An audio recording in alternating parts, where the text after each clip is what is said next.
Somos Neuma Multimedia, proclamando la palabra de Jesucristo, dando a conocer el mensaje de esperanza a cada familia, llevando el evangelio de salvación a cada rincón del planeta, enviando hasta tus oídos predicaciones, alabanzas y estudios que edificarán tu vida.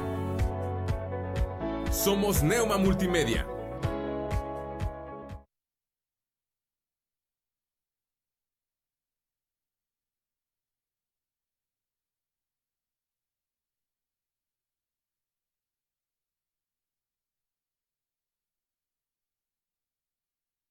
Confesamos el misterio y el asombro de Dios hecho carne y nos gozamos en nuestra gran salvación mediante Jesucristo nuestro Señor. Con el Padre y el Espíritu Santo, el Hijo creó todas las cosas, sustenta todas las cosas y hace todas las cosas nuevas. Verdaderamente Dios se hizo verdaderamente hombre, dos naturalezas en una persona. Nació de la Virgen María y vivió entre nosotros. Déjeme decirle crucificado, lo siguiente. Muerto y sepultado. Este capítulo nos muestra dos actitudes de la gente ante el mensaje y ante el mensajero. El mensaje es el Evangelio de Jesucristo. El mensajero es la persona del apóstol Pablo. ¿Cuáles son estas dos actitudes? En primer lugar, veremos la iglesia de Tesalónica. Veremos una actitud de rechazo y de persecución. Decían los de Tesalónica, los judíos específicamente en el versículo 6, estos que trastornan el mundo entero también han venido acá. Cuando hablan del mundo entero se refieren, por supuesto, al Imperio Romano, que estaba alrededor de lo que es el mar Mediterráneo, lo que hoy conocemos como Turquía, lo que es el norte de África, lo que es el sur de Europa, desde España hasta Italia y Macedonia. Rechazo y persecución.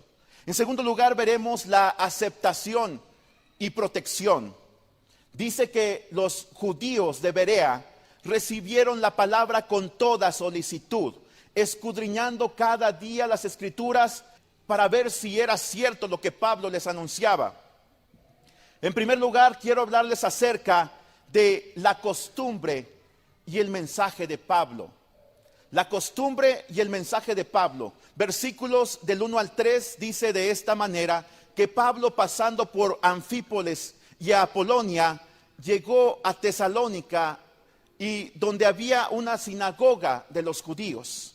Era la costumbre de Pablo que él, cuando llegaba a una ciudad, investigaba si allí había una sinagoga judía. Y vemos que pasó por Anfípolis y Apolonia y no se detuvo a predicar el evangelio en esos lugares. ¿Por qué razón? Porque no había sinagogas. Él siguió hacia adelante y llegó a Tesalónica. Y dice el versículo número 2 que como acostumbraba fue ellos y por 3 días de reposo discutió con ellos. Esto significa que sábado tras sábado Pablo acudía a la sinagoga en el día de reposo, el día en que ellos se reunían para adorar a Dios, y les predicaba el evangelio. Pablo primero predicaba a los judíos y por eso es que acudía a sus sinagogas. Pablo exponía la palabra de Dios porque Pablo era fariseo, pero Pablo también era un rabino, era un maestro. Por eso él tenía la apertura para llegar a cualquier sinagoga y presentaba sus credenciales, y entonces era aceptado para que él predicara la palabra. Y él aprovechaba para predicarles acerca de Jesucristo. Hay varias expresiones que dice aquí la Biblia respecto a lo que Pablo hacía. Mire lo que dice el versículo 3. Declarando, exponiendo por medio de las escrituras que era necesario que el Cristo padeciese y resucitase de los muertos. Y Jesús, a quien yo os anuncio, decía él, es el Cristo. En primer lugar, Pablo discutía. Esto no significaba que Pablo utilizaba un lenguaje con palabras altisonantes. No significa que Pablo utilizaba palabras hirientes para convencer a la gente. No usaba ni siquiera un tono fuerte. La palabra discutir significa razonar con argumentos lógicos y convincentes. Pablo tomaba las escrituras, el Antiguo Testamento, y decía, aquí están los argumentos de que este personaje histórico al cual yo les predico, llamado Jesús de Nazaret, Él es el Cristo. Porque hoy tomamos la palabra discutir como alzarnos la voz. Y recuerdo las palabras de un amigo que él dice, cuando alguien quiere discutir, bájame la voz y auméntame los argumentos. Eso es verdaderamente discutir. Tener argumentos convincentes, tener la razón y saber expresarla. Porque la gente la mayor parte de las veces cuando no tiene la razón, entonces alza la voz. Pero además Pablo declaraba, así como un testigo da su testimonio acerca de ciertos hechos que él ha visto, Pablo daba su testimonio personal. En el camino a Damasco, cuando yo estaba lleno de ira para ir a atacar y destruir al pueblo cristiano, Jesucristo se me apareció en ese camino. Jesucristo me derribó hasta el suelo. Durante 3 días quedé ciego, pero luego volví a ver la luz, porque la luz es Jesucristo. Y la ceguera espiritual que había en mi vida me fue quitada. Pablo no solamente discutía, sino que además declaraba. Además, Pablo también exponía el evangelio. Lo hacía en un sentido lógico, progresivo, metódico. Los cristianos debemos de tener un método para predicar el evangelio. Usted no tiene que saber teología, usted no tiene que haber ido a una escuela bíblica para usted tener un método de exposición del evangelio. Usted puede decirle a otros, mira lo que Cristo ha hecho en mí. Ese es su método. Y por supuesto hay que utilizar la escritura. La Biblia ocupa el lugar central en la iglesia. Por eso es que el púlpito está colocado en este lugar frente a ustedes.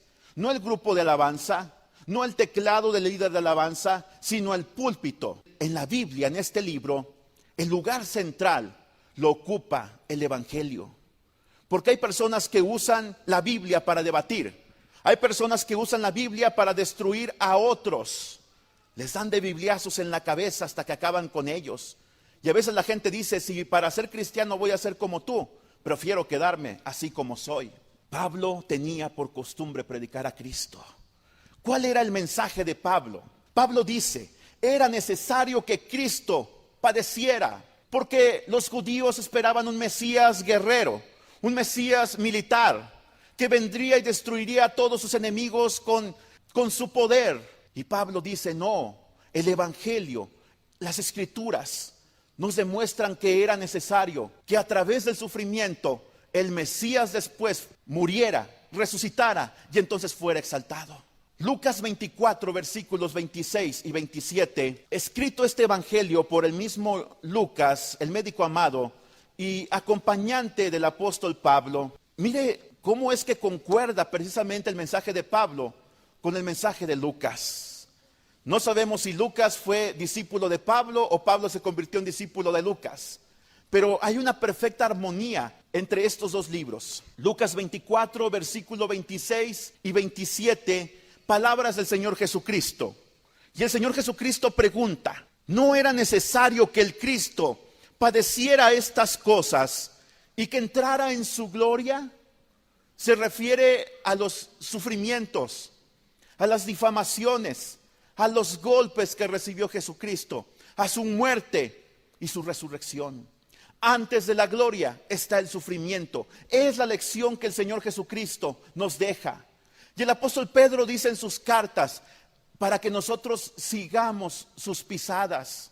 Él nos ha dejado ejemplo. Cualquier persona que le diga a usted que el evangelio es algo color de rosa, que la vida cristiana no se sufre, que todo es fácil, déjeme decirle que no le ha dicho toda la verdad. Porque el evangelio incluye sufrimiento por Cristo. A veces vamos a ser perseguidos, otras veces vamos a ser despreciados. Me dicen los cristianos que han venido, nacidos de nuevo. Mi madre me ha dicho, te prefería borracho, drogadicto, vagabundo, homosexual, antes que cristiano. Para mí tú estás muerto. Antes de la gloria está el sufrimiento. Pero además dice Isaías 53, y es un pasaje que estoy seguro que el apóstol Pablo utilizaba. Isaías 53, versículos del 5 al 8, mas él fue herido por nuestras rebeliones, molido por nuestros pecados. El castigo de nuestra paz fue sobre él, y por su llaga fuimos nosotros curados. Todos nosotros nos descarriamos como ovejas, cada cual se apartó por su camino, mas Jehová cargó en él el pecado de todos nosotros. Dicen que actualmente este pasaje no se lee en las sinagogas judías. Era necesario que el Cristo muriera, pero por un motivo, para que Él llevara nuestros pecados sobre su cuerpo, para que Él nos sanara de nuestra maldad, para que Él sanara nuestros cuerpos de toda enfermedad física y emocional, y aún espiritual. Y Pablo concluye diciendo, Jesús es el Cristo, porque todas estas profecías que les he expuesto vienen a recaer en el personaje histórico de Jesús de Nazaret.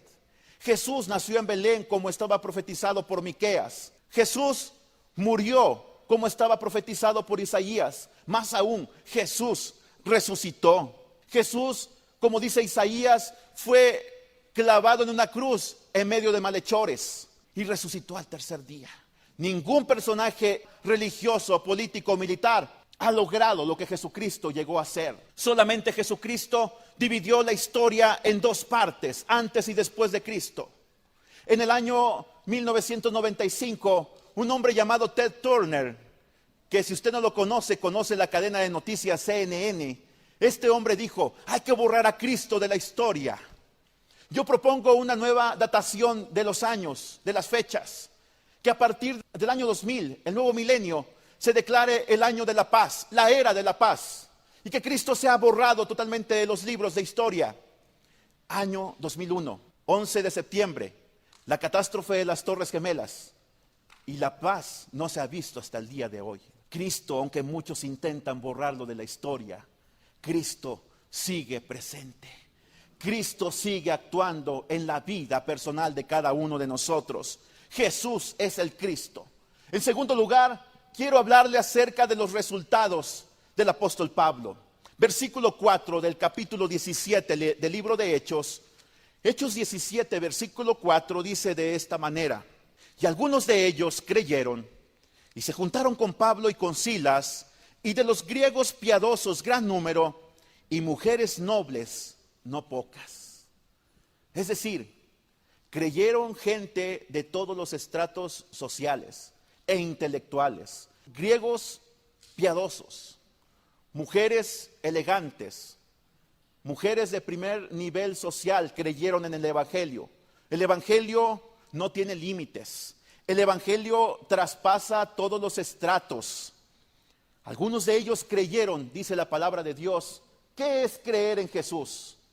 En primer lugar, creer en Jesús es descartar todo temor. Marcos 5:36. Los invito a ir a la palabra de Dios en el Evangelio de Marcos. ¿Qué es creer en Jesús? Porque muchas veces le decimos a la gente, cree en el Señor Jesucristo y serás salvo tú y tu casa. Pero ¿qué significa creer en Jesús? ¿Es solamente profesarlo con nuestros labios? Es más que eso. En primer lugar es descartar todo temor. Es el pasaje en el cual aquel hombre Jairo llegan y le dicen, ya no molestes más al maestro. La niña ha muerto, tu hija de 12 años ha muerto. Pero Jesús no tomó en cuenta el mensaje de aquellas personas. Pero Jesús tomó otra actitud y Jesucristo dijo, luego que oyó lo que se decía, dijo al principal de la sinagoga, no temas, cree solamente. Cuando tú crees en Jesús, descartas todo temor. Temor a la muerte, temor al día de mañana, temor a perder tu empleo, porque tú confías en Dios. Tú sabes que Dios hace un pacto contigo. Si tú eres fiel a Dios, Dios te va a bendecir en todo lo que hagas. Tú no vas a tener que angustiarte por el sustento. Tú comprendes que así como Dios cuida de las flores y de las aves del campo, cuidará también de ti, porque eres creación especial de Él.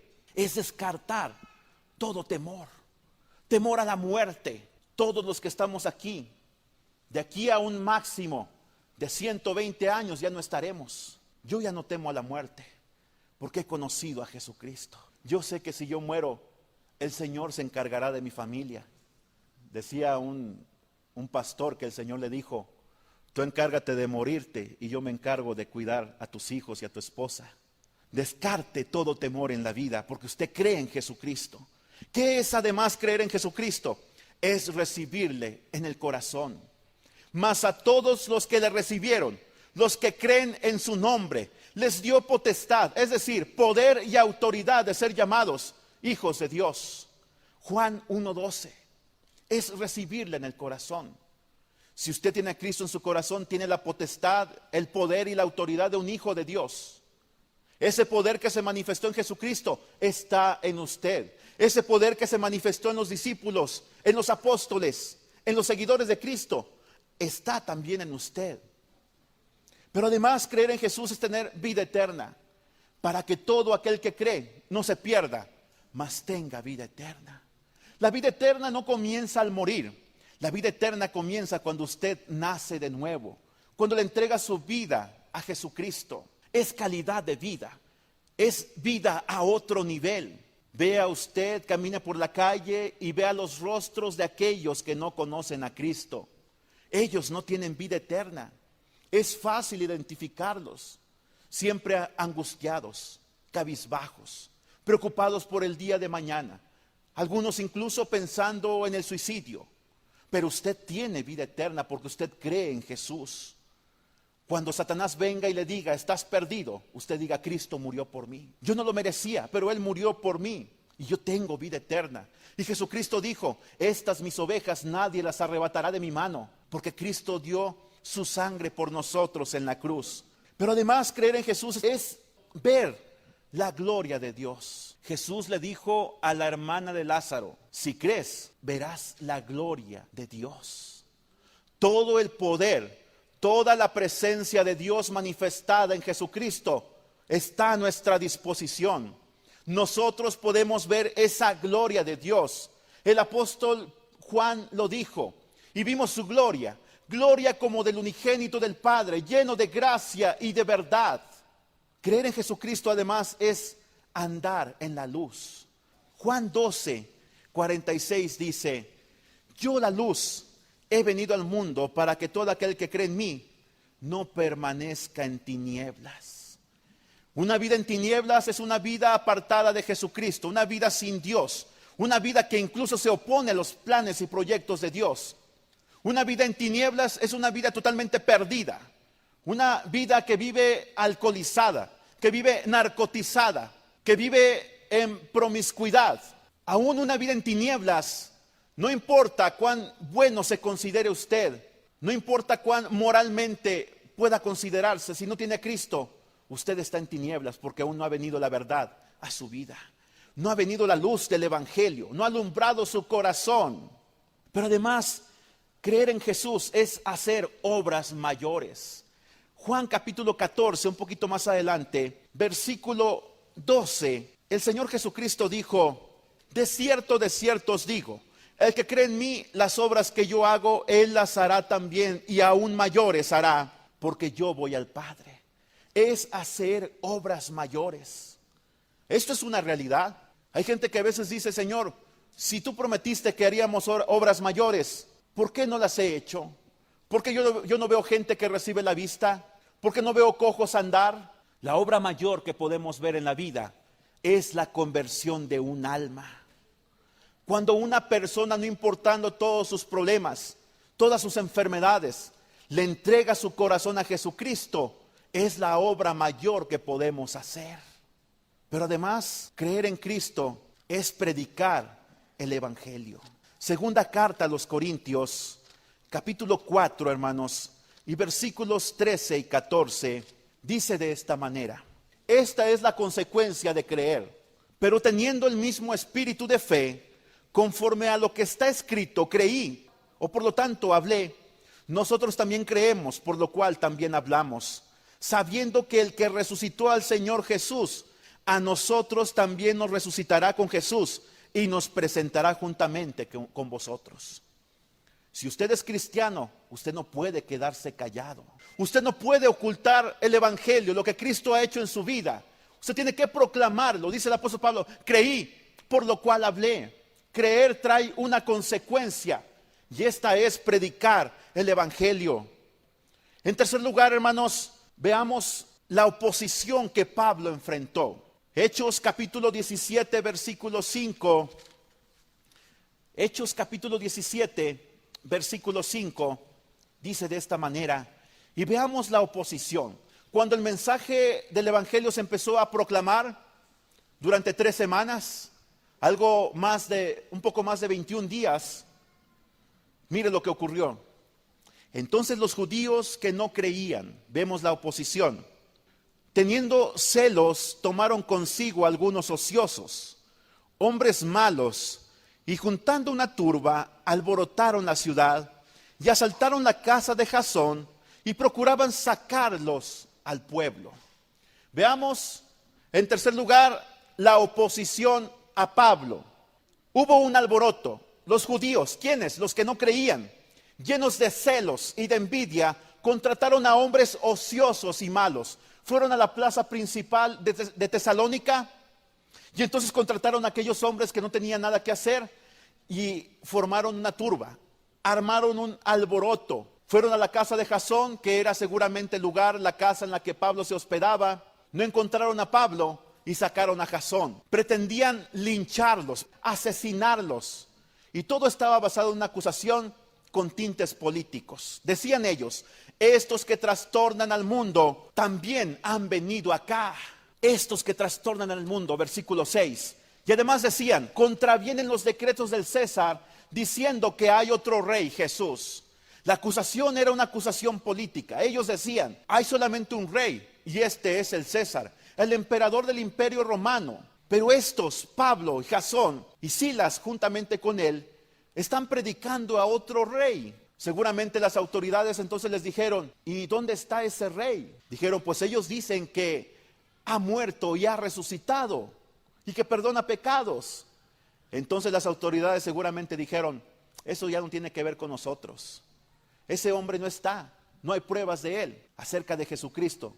Y entonces dice que les pidieron fianza y los dejaron ir. Pero hay algo que resalta aquí mucho en este versículo, y es la palabra celos. Dice que los que no creyeron se llenaron de celos, tuvieron celos de Pablo. Hay 2 palabras que siempre están emparentadas y que son 2 emociones negativas que el ser humano es proclive a sentir. Una de ellos es los celos y la otra es la envidia. La palabra envidia significa hervir por dentro. Shakespeare la llamó la enfermedad verde. De ahí viene la expresión ponerse verde de envidia. Decía Khalil Gibran, un escritor del siglo pasado, el silencio del envidioso está lleno de ruidos. Decía Miguel de Unamuno, la envidia es 1000 veces más terrible que el hambre, porque es hambre espiritual. Napoleón, el gran emperador francés, la envidia es una declaración de inferioridad. La envidia ataca lo que otra persona es o tiene y que desea para sí misma. ¿Qué dice la Biblia al respecto en cuanto a la envidia? Proverbios 27:4, la ira es cruel, el enojo es destructor, pero la envidia es mucho peor. Proverbios 14:30, la mente tranquila es salud para el cuerpo, pero la envidia causa enfermedades. El envidioso deberá preguntarse si esa colitis que tiene, si esa gastritis que tiene, no se deberá acaso a que él desea los bienes o posesiones de otras personas y que él no puede tener. Romanos 12:15 dice, alégrense con los que están alegres, lloren con los que lloran. El envidioso voltea el significado de este versículo y llora con los que están alegres y se alegra con los que lloran. Los celos y la envidia son 2 palabras que en la Biblia se usan intercaladamente.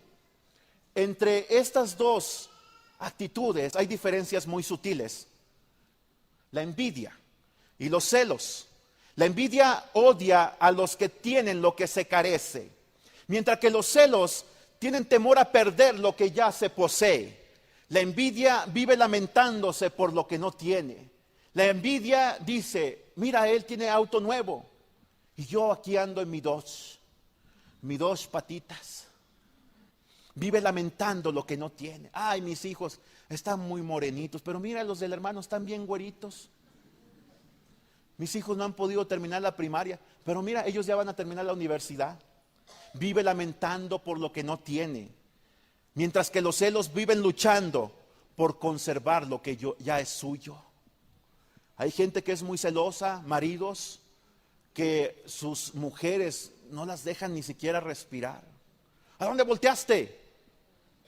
Y peor cuando los celos llegan al extremo de los golpes. Viven luchando por conservar lo que ya es suyo. Los celos son una manifestación de inseguridad. La envidia es insinuante y siniestra. Me comentaba un amigo que es muy joven y entró a una empresa muy importante de esta ciudad, automotriz. Y decía, mira, llegamos varios practicantes ahí. Dice, cuando terminamos la carrera, nos contrataron ya como ingenieros.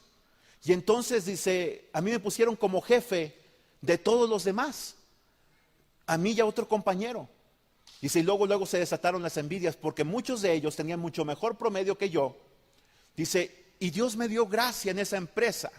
Dice, ahora llegan mis compañeros y me dicen, ¿cómo está, ingeniero? Dios lo bendiga, ¿qué se le ofrece? Dice, pero es un tono de burla.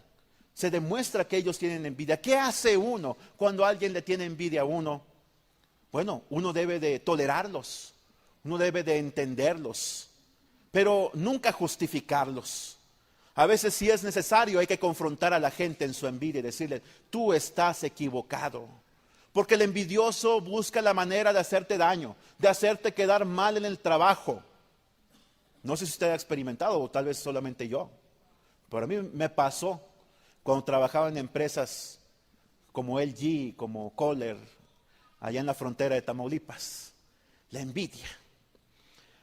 La envidia es insinuante y siniestra. Y los celos son sofocantes y posesivos. Un día en la Ciudad de México, mientras evangelizaba, me tocó llegar a una casa en la cual era una residencia. Y entre la puerta principal y la puerta de la casa había un gran jardín, como de aquí a la entrada de este terreno, donde está la malla ciclónica. Y yo toqué el timbre y me contestó una mujer y me dijo, ¿qué trae? Le dije, vengo a predicarle de Jesucristo. Y le hablé acerca de Jesucristo y aceptó a Cristo como Salvador. Pero yo me preguntaba, ¿por qué esta mujer no sale? Dije, a lo mejor por la inseguridad, a lo mejor tiene miedo. Y me dijo, ¿sabe una cosa? Dijo, ore mucho por mí, porque mi esposo no me deja salir. Se va desde las 8 de la mañana, llega hasta las 9 o 10 de la noche, si es que llega, y me deja aquí encerrada. Los efectos de los celos son sofocantes y posesivos. Características de los celos y la envidia. En primer lugar, los celos destruyen a otros. En la Biblia vemos cómo hubo personas envidiosas. Mire, Caín mató a Abel. ¿Por qué lo mató? Por envidia. Porque el sacrificio de Abel fue aceptado y el de Caín fue rechazado. Saúl intentó matar 3 veces a David. Herodes mandó matar al niño Jesús, al bebé nacido en Belén, el Salvador del mundo. Amán, lo recordamos en el libro de Esther, intentó matar a todo el pueblo judío y a Mardoqueo. Daniel fue echado al pozo de los leones por envidia. En segundo lugar, los celos y la envidia destruyen al que es poseído por ellos. No se trata de decir, es que tienes celos o tienes envidia. La forma correcta de decirlo es que los celos te tienen a ti. La envidia te posee, la envidia te corroe y siempre terminarán por destruir a aquel que es poseído por ellos. Causan dolor, destruyen y lastiman la vida. Siempre se cumple una ley del boomerang. Cuando usted quiere hacerle un mal a otro, este mal se le va a retornar a usted. Y mucho más fuerte y grave de lo que esperaba para su prójimo. Caín vivió el resto de su vida con el temor a ser asesinado en venganza por el crimen que había cometido. Saúl pasó su existencia como un amargado. Fue poseído por demonios. Buscó una adivina porque Dios se había alejado de él y finalmente se suicidó. A pesar de su poder y de su influencia, Herodes murió de una forma terrible. Sus descendientes de la misma manera fueron exterminados finalmente. Los enemigos de Daniel fueron tragados por los leones, igualmente sus familias. ¿Y qué de Amán? Él mandó hacer una gran estaca de 25 metros de altura, no para ahorcar, sino para que fuera ahí clavado Mardoqueo. Y allí fue puesto en esa posición este hombre envidioso, de nombre Amán. José, lo recordamos, fue prosperado en gran manera en Egipto, mientras que sus hermanos que habían intentado asesinarlo y lo vendieron como esclavo, se morían de hambre en Canaán. Leslie B. Flynn, en su libro Usted puede vivir sobre la envidia, dice lo siguiente: el celoso siente que la dicha de otros es su desdicha, que la ganancia de otros es su pérdida, que la bendición de otros es su veneno, que la salud de otros es su enfermedad, que la promoción de otros es su degradación y que el triunfo de otros es su fracaso. La envidia hay que entender, y si la queremos comprender mejor, entenderemos que la envidia se mueve en círculos. El primer círculo en el que se mueve la envidia es en el círculo de las posesiones. Génesis 26, versículos 13 y 14, se habla acerca de Isaac, el hijo de la promesa. Isaac fue enriquecido, fue prosperado, se engrandeció. Todos estos son sinónimos de ser rico, hablando materialmente. Y dice que sus vecinos se empezaron a llenar de envidia. Y entonces los pozos que Isaac había cavado, ellos llegaban y los cegaban con tierra y con arena y con piedras. Se llenaron de envidia, pero mientras más ellos le tenían envidia, más Dios lo prosperaba porque era fiel a él. Su cosecha se dio de una manera muy grande, al 100%. Pero además la envidia se mueve en los círculos, no solamente de las posesiones, también en los círculos de poder. Es cuando alguien no está satisfecho con la posición de liderazgo que ocupa. Círculos de poder. La envidia en estos círculos de poder ni siquiera respeta los lazos de sangre. Vemos continuamente cómo cuando muere una persona que tenía una empresa, cómo se desata en la familia una guerra intestina por tratar de lograr el liderazgo al frente de esta organización.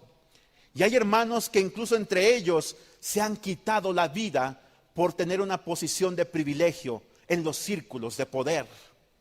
Vemos cómo Moisés fue criticado por su hermana María y por Aarón. María dijo: ¿acaso no ha hablado también Jehová por nosotros? Números 12, versículos 1 y 2.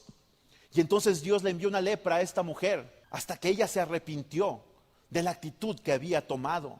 Se llenaron de envidia ante el poder que el hombre de Dios tenía. Pero no era un poder que él usaba para beneficio propio, sino para servir al pueblo de Dios.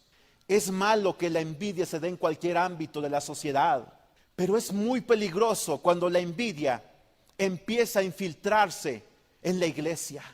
Eva McAllister escribió una poesía que se llama La envidia va a la iglesia. Pensé mucho para decirles esta poesía, hermanos, pero quiero decirla porque a veces es una realidad innegable. La envidia va a la iglesia y dice de esta manera: la envidia fue a la iglesia esta mañana. Siendo legión se sentó en cada banca. La envidia tejió lana y telas de seda. Colgó etiquetas de precios en trajes y corbatas. La envidia se paseó por el estacionamiento, examinando el cromado y la pintura de los autos. La envidia incluso marchó por la plataforma con el coro. Durante la adoración aguijoneó a esposas humildes y a brillantes mujeres casadas, a aburridos esposos almidonados y a hombres amables casados. La envidia aporreó a viudos y a viudas y dio patadas a universitarias y a solteras. Encendió fuegos invisibles en pantalones de sencillos obreros. La envidia también conferenció con todos sus hermanos, pero la envidia no pudo cumplir con todos sus caprichos, porque algunos de sus prospectos habían bebido un trago del antídoto de la gracia y llevaban una flor en su solapa, una flor santa llamada amor. Cuando la envidia llegó a la iglesia, halló muchos posibles clientes, pero desafortunadamente la envidia no pudo cumplir con todos sus caprichos, porque todos ellos se habían llenado de gracia y esto los hizo inmunes a su veneno. En tercer lugar, la envidia se mueve en los círculos de desempeño. Sucede entre individuos que realizan una misma actividad laboral, física, intelectual o artística. Sucede cuando los individuos no se sienten reconocidos, cuando no son elegidos o promovidos.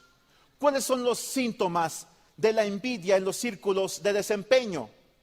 Vemos Pablo, por ejemplo, sintieron envidia y celos hacia él. ¿Quiénes?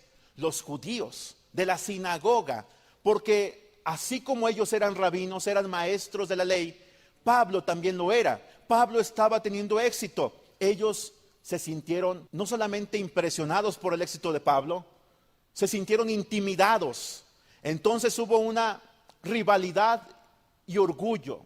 Filipenses 2:3, apunte ahí si está llevando nota. Hubo pleitos, Gálatas 5:26, resultado de la envidia. Hubo desacuerdos, Filipenses 4:2. Un día el diablo cruzaba el desierto de Libia. Encontró unos diablitos tratando de tentar a un santo. Lo tentaban con toda clase de dudas y con temores. Le decían que su sacrificio era en vano, pero el santo permanecía impecable. Entonces el diablo intervino y les dijo: ustedes no van a lograr lo que pretenden. Sus métodos son muy crudos. Permítanme decirles lo que yo recomiendo en estos casos. Satanás se acercó al santo y le dijo al oído: oye, ¿no te has enterado de la última noticia? Tu mejor amigo, que vive en Alejandría, acaba de ser nombrado obispo. Entonces un rictus de celos malignos y de dolor nubló la serena cara del santo y el diablo le ganó. Círculos del desempeño. Cuando alguien realiza la misma labor que nosotros y la hace mucho mejor, a veces corremos el riesgo de llenarnos de envidia. Círculos profesionales, en cuarto lugar. Sucede cuando una persona realiza la misma actividad que otra y empieza a desacreditarla para ganar prestigio y reconocimiento.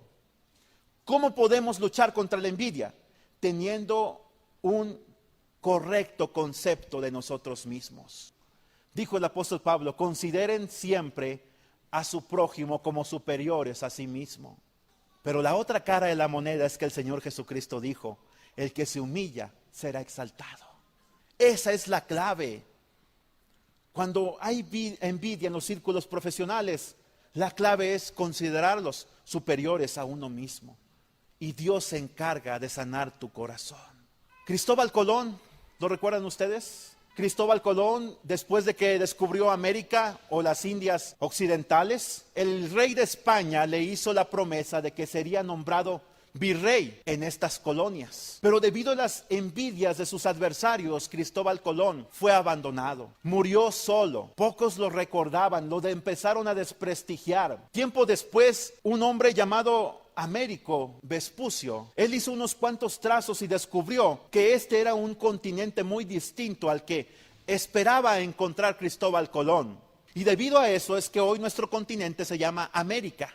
Todo fue por la envidia, porque este continente debería de llevar el nombre o el apellido de aquel que lo descubrió. Pero todo fue debido a la envidia. Círculos profesionales. Lo más terrible también es cuando la envidia se manifiesta en los círculos familiares. Aquí se ve con más frecuencia el poder destructor de la envidia. Aquí se ve con más frecuencia los resultados negativos de la envidia y de los celos. Caín mató a Abel, ya se lo he manifestado. José fue vendido por sus hermanos como esclavo. Incluso pensaban matarlo. Ismael se burló de su hermano menor, Isaac. ¿Cómo enfrentamos a los celos y la envidia? En primer lugar, hermanos, hay que renunciar a ellos. Los celos y la envidia no son un desorden de la personalidad, no son una parte de nuestro carácter, son actitudes negativas, son obras de la carne, no son el resultado de la herencia genética. En la lista de Gálatas capítulo 5 versículos 19 al 20 están catalogados como obras de la carne. ¿Qué es la carnalidad? Es usurpar el trono de Dios en mi vida. Yo no quiero que Dios gobierne en mi vida. Eso es carnalidad. Cristo fue clavado en la cruz por envidia. Mateo 27:18. Los líderes judíos tenían envidia de Jesús, del maestro de Nazaret, y por eso mandaron crucificarle. La segunda clave para luchar contra los celos y la envidia es que usted ore por su rival. ¿Quién más puede hacerlo sino solamente usted? Cuando esto ocurre, su corazón empezará a cambiar. F.B. Mayer, un pastor en Inglaterra, invitó a predicar a Dwight L. Moody, que era pastor en Chicago. Dwight L. Moody tenía un lenguaje inglés atroz. Dicen que pronunciaba la palabra Jerusalén con 2 sílabas. Jerusalén tiene al menos 4 vocales, según lo entiendo. Y él lo decía con 2 sílabas, Jerusalén. Así hablaba Dwight L. Moody. Pero empezó a haber un gran avivamiento espiritual en Inglaterra. Y F.B. Mayer, el pastor que lo había invitado, se empezó a llenar de envidia. Porque Dwight L. Moody predicaba en un estadio lleno todos los días. Pero F.B. Mayer dijo, algo está mal en mi vida. En lugar de tener envidia, voy a orar por aquel siervo de Dios. Empezó a orar por él y pasó algo asombroso. Eran multitudes las que se convertían, que las iglesias se empezaron a llenar de nuevos creyentes, y entre ellas la iglesia de F.B. Mayer. Cuando usted ora por su rival, cosas asombrosas van a pasar, principalmente que su corazón va a estar sano. Además, hay que reafirmar la bondad de Dios en nuestra vida, porque el amor de Dios no conoce la envidia. 1 Corintios 13:4, el amor no es envidioso, porque la envidia duda de la bondad de Dios. Haga un inventario de bendiciones que ha recibido, de milagros, de posesiones. Dé gracias a Dios por todo lo que tiene. Yo tengo un diario de bendiciones. En esas hojas yo apunto las bendiciones que Dios ha dado en mi vida. Y cuando me siento desanimado, cuando no logro propósitos, o cuando la envidia toca a mi puerta, abro ese diario y digo, Señor, esto es todo lo que tú me has dado. No tengo todo lo que quiero, pero tengo todo lo que tú deseas que yo posea. En cuarto lugar, hermanos, veamos lo que fue no solamente los resultados de Pablo, no solamente lo que fue en el caso de Pablo la oposición que él sufrió, sino además la persecución de Pablo. Inmediatamente dice el versículo 10 en la primera parte del libro de Hechos, capítulo 17, inmediatamente los hermanos enviaron a Pablo de noche y a Silas hasta Berea. Pablo fue perseguido. Pablo tuvo que huir de Tesalónica porque los judíos se llenaron de envidia y intentaron lincharlo. A veces uno se sorprende de la capacidad que tiene la gente para inventar cosas malas, difamaciones acerca de nosotros. No sé si a usted le ha pasado, pero a veces la gente, no sabemos por qué, nos tacha de sus enemigos. Y entonces la gente empieza a perseguirnos de alguna o de otra manera. Hay 4 principios que yo quiero darle para enfrentar la oposición rápidamente. Y el primer principio es que la persecución es un elogio.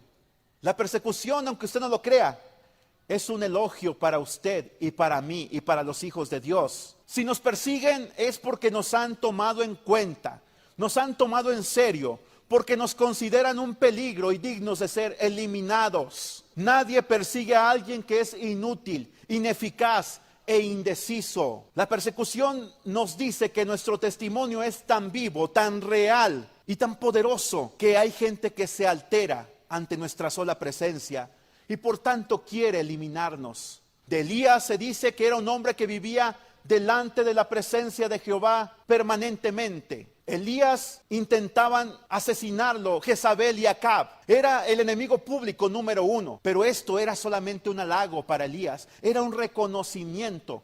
Cuando somos perseguidos, es un reconocimiento para nosotros y para el Dios que hace su obra a través de nuestra vida. Además, la persecución nos identifica con Cristo. Jesucristo el día de hoy es un rey, podríamos decirlo, en exilio, mientras que nosotros somos sus embajadores. Segunda carta a los Corintios 5, versículo 20. Como si Dios rogara por medio de nosotros, os rogamos en nombre de Cristo, reconciliaos con Dios.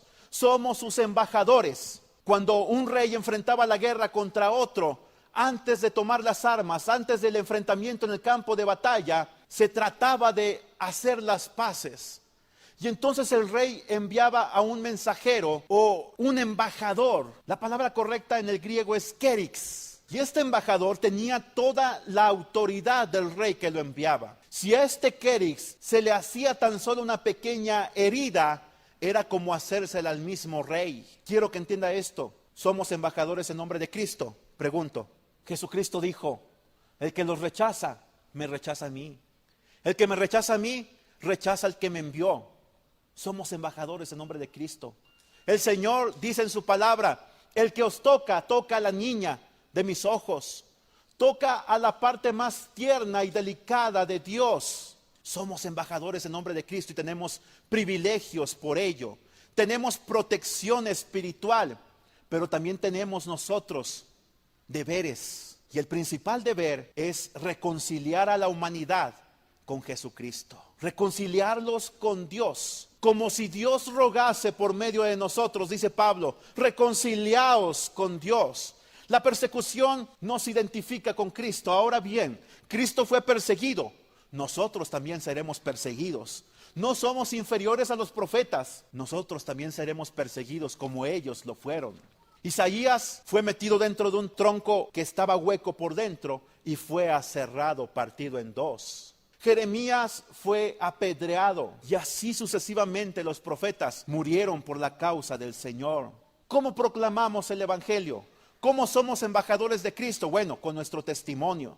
Cuando usted dice no gracias a alguien que le extiende una copa o un cigarro, usted se declara como embajador de Cristo. Cuando usted dice amo a mi esposa, amo a mi esposo, ante la propuesta indecorosa de alguien que no es su cónyuge, usted se declara embajador de Cristo. Cuando usted dice el Señor no me dejará ni me desamparará, en momentos de escasez, cuando el camino fácil es ser deshonestos, usted es embajador en nombre de Cristo. Estas posiciones a ojos del mundo tal vez nos van a volver personas ridículas o impopulares, pero mantendrá nuestra conciencia sana, limpia delante de Dios. En tercer lugar, hermanos, la persecución es un catalizador.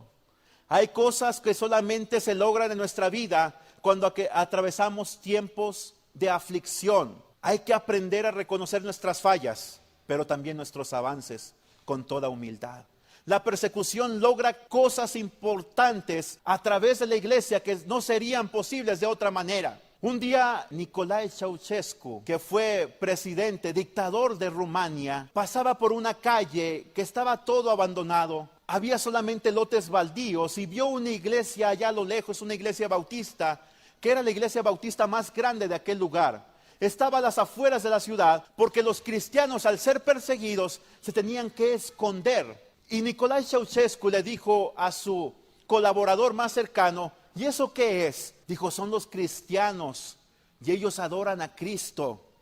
Dijo, ¿sabes una cosa? Dijo Nicolae Ceausescu, destrúyanlos a todos como si fueran insectos. Y aquel hombre le contestó, pero Señor, eso es imposible, nos ganará mucho desprestigio ante el mundo internacional.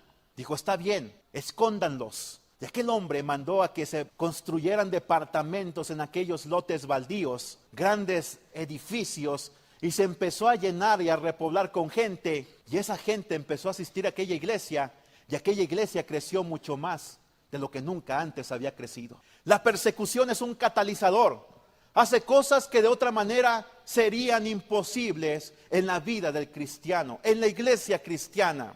Pero además, y finalmente, y lo más importante, es que la persecución es un criterio. La persecución nos indica en dónde estamos y hacia dónde vamos. Nos indica dónde estamos. Jesucristo dijo, bienaventurados serán cuando por mi causa los insulten, les persigan y digan toda clase de mal contra ustedes mintiendo. Mateo 5, versículos 11 y 12. Romanos 8, 17, mire lo que dice. Si somos hijos, también herederos. Herederos de Dios y coherederos con Cristo, si es que padecemos juntamente con Él. La persecución es un criterio porque nos dice, es cierto, ahorita estás padeciendo por la causa de Cristo, ahorita estás sufriendo. Segunda de Timoteo 2:12 dice, si sufrimos, también reinaremos con Él. La persecución nos indica lo que tenemos hoy, pero también lo que nos espera en la gloria. Sin dolor no hay desarrollo, sin sufrimiento no hay gloria. Sin lucha no hay victoria y sin persecución no hay recompensa. Ahora bien, y una nota muy importante es que la persecución no se busca ni se fabrica. La persecución es consecuencia de un cristianismo real. Lo fácil no desarrolla carácter. La vida sin retos jamás logrará de nosotros lo que Dios quiere conseguir en nuestra persona. En quinto lugar, hermanos, a Pablo le fue impedido seguir predicando el evangelio por más tiempo en Tesalónica. Pablo es un personaje que constantemente enfrentó la oposición y tuvo impedimentos. Mire, se habla en Hechos capítulo 16 versículo 6 de que el Espíritu Santo le impidió a Pablo predicar en Asia. Hechos 16, 6. Un impedimento para nosotros puede ser una voluntad no revelada. No se le dijo a Pablo en su momento por qué, pero vemos cómo Dios le abrió puertas en Europa, en Macedonia. Dios abrió puertas y mucha gente se convirtió al evangelio. ¿Recuerda usted estos hombres que leíamos al principio? Hombres ociosos, sin oficio ni beneficio, que fueron contratados para intentar asesinar a Pablo. Segunda a los Tesalonicenses capítulo 3, versículos 11 y 12, si no me equivoco. Ahí Pablo amonesta a los ociosos. Aún los ociosos llegaron a formar parte de la iglesia cristiana en Tesalónica. Segundo lugar, una tarea inconclusa, Romanos 15, 22. Pablo dice, me ha sido imposible ir con ustedes porque aún no acabo mi labor de predicación en esta área que Dios me encomendó. A veces nos preguntamos, ¿por qué Dios no me lleva a otro nivel de liderazgo? ¿Por qué no me lleva a otro puesto? ¿Por qué no me lleva a otra empresa donde me puedan pagar mejor? Bueno, tal vez aún no has concluido tu labor. Tal vez Dios aún no ha concluido su trabajo en tu vida. Tal vez tu carácter aún no mejora, aún no eres una persona paciente o tolerante. En tercer lugar, otra fuente de oposición para Pablo fue un adversario poderoso. Primera a los Tesalonicenses 2:18, Pablo dice, Satanás se nos opuso y por eso es que no hemos podido ir a ustedes. En cuarto lugar, unos opositores obstinados. Primera a los Tesalonicenses 2:15 y 16, dice, tuvimos que huir de Tesalónica porque los judíos se nos opusieron. A veces tú no puedes realizar cierta labor o predicar el evangelio en ciertos lugares porque hay gente que se te opone. Y tú sabes quién está detrás de ellos. Satanás. Ellos solamente son carne y sangre. Hasta cierta manera hay que comprenderlos y tolerarlos, porque sabemos que detrás de él está un adversario más poderoso. Pero déjame decirte que aún Satanás es un siervo de Dios. Satanás no hace más que lo que Dios le permite. Ejemplo más claro no lo tenemos más que en la vida de Job. Dios le dijo, todo es tuyo, pero no toques su vida. Job lo perdió todo, incluso perdió la salud, perdió su familia, hijos y esposa. Pero era porque Dios conocía el carácter, el calibre de la fe de Job. Era porque Dios tenía un propósito. Job en el capítulo 42 dice, de oídas te había oído, mas ahora mis ojos te ven. Y detrás de todo esto estaba Dios, que utilizó a Satanás para que Job llegara a conocer a Dios plenamente en medio de la aflicción. Sexto lugar, hermanos, la perseverancia de Pablo. Hechos 17, versículo 10, en su segunda parte dice, y ellos, habiendo llegado, entraron en la sinagoga de los judíos. Pablo no se desanimó a pesar de todo lo que padeció. Al contrario, cuando entró a Berea, él siguió con su costumbre. Fue a la sinagoga, predicó el evangelio. ¿Cuál fue la actitud de estos judíos en Berea? Dice la Biblia que eran más nobles que los de Tesalónica. ¿Por qué? Recibieron la palabra con toda solicitud. Escudriñaban cada día en la escritura a ver si lo que Pablo decía era cierto. Y muchos de ellos, y lo más importante fue que creyeron.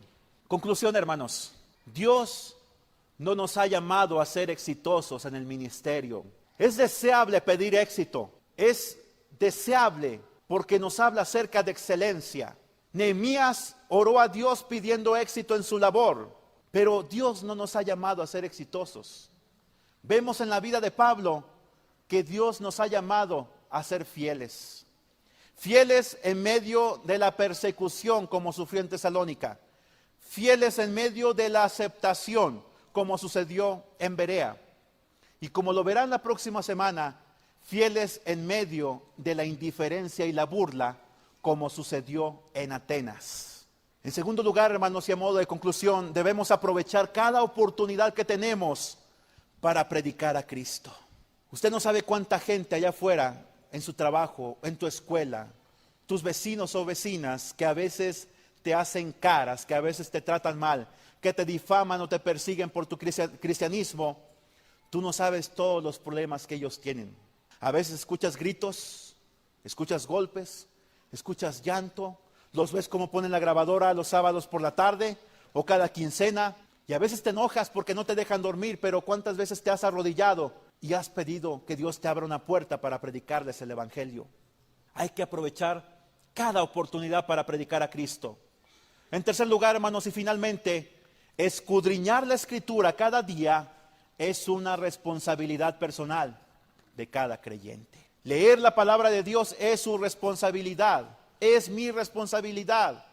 Yo no puedo hacerlo por usted ni usted por mí. El conteo de capítulos es algo personal. Se ha nutrido con la palabra de Dios para ver si lo que yo le he dicho aquí es verdad. Es mi responsabilidad predicar la verdad, pero es su responsabilidad personal examinarla. Espero que esta palabra les haya sido de bendición, hermanos. Hemos hablado acerca de la persecución, hemos hablado acerca de la intolerancia, hemos hablado acerca de los impedimentos que se ponen en nuestro camino. Hemos hablado acerca de actitudes negativas como los celos y la envidia, pero lo más importante, la perseverancia que como hijos de Dios debemos de tener. Anclarnos en su palabra, anclarnos en la predicación del Evangelio.